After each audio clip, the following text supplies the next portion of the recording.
he jumped so high and hit him so hard and knocked Bronson Reed off to the top rope, right out into the mat. It was something else to watch, man. Like and then for good measures, guess what? It wasn't done.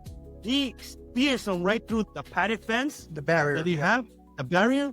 I mean, he takes out 3 cops and Bronson Reed right into that padded fence. It was great. I'm glad. Something to I'm watch. glad. I'm glad you brought up cops because I gotta give people behind the scenes here. It was in Madison Square Garden. Jose Lopez lives in New York. I said, "Hey, why aren't you there?" And I tried.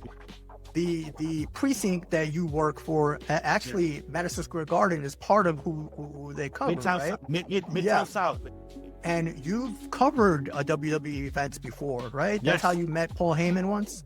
Yes, so I met the wise man, because I was it's called pay detail, and so we pick up shifts like in different vendors. And that particular day, I picked up a shift with MSG, and so it had me working the backstage where the talent comes out into their SUVs, and then we make sure that there's no fans around, make sure they're safe. So here comes Paul Heyman out, and I couldn't resist, so I said, hey, how you doing, Mr. Heyman? I'm a big fan.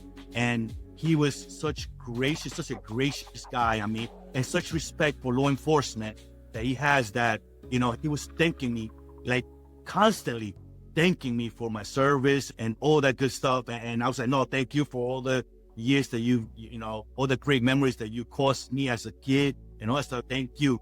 And it's like, will you like a picture? Because he knew that I was in uniform, so I couldn't ask, right? If you don't mind. And then he had I think he was his personal assistant.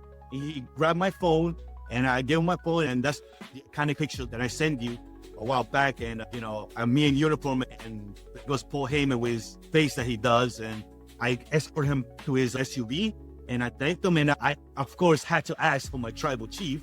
And he said, well, you missed your tribal chief. He goes, you missed your tribal chief by 2 minutes.